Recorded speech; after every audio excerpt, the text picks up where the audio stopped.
Actually, so this is enough. Okay.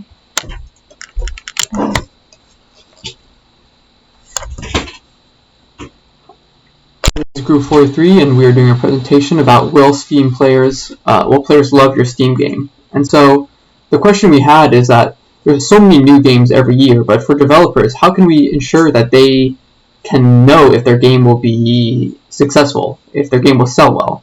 We want to make sure that, first of all, developers know what we want as gamers, but also developers know what is best for them to succeed. And so first we have to merge two different data sets containing over 90,000 Steam games. We have to identify the key predictors, and we have to build and train a model to be able to predict the number of players based on all the features of games.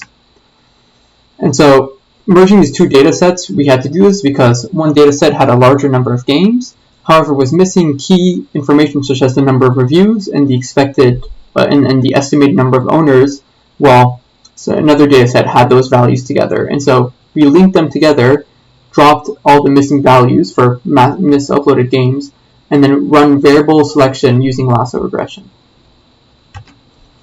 And so here's the idea for the most influential variables. We see some of these make sense, such as Steam VR collectibles. These are given to the top VR games, and so, of course, top VR games will have a lot of players, and so we should expect that if it has these VR collectibles, there will be a lot of players. We see also things such as in-app purchases, free-to-play games, family sharing, a number of languages supported, the price of the game are all also important factors.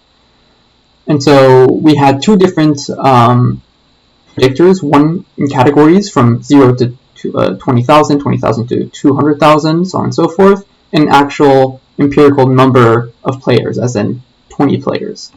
And so we were able to get a 72% accuracy on the categorical classification and a 0.4 to 0.5 R-squared on the trying to guess the actual number of players. And so here's a short little video demonstration of this working. And so we see that we are choosing the number of the expected playtime, the price, number of achievements, so on and so forth. And we see just in a couple seconds that we predict the number of players off of that. Thank you.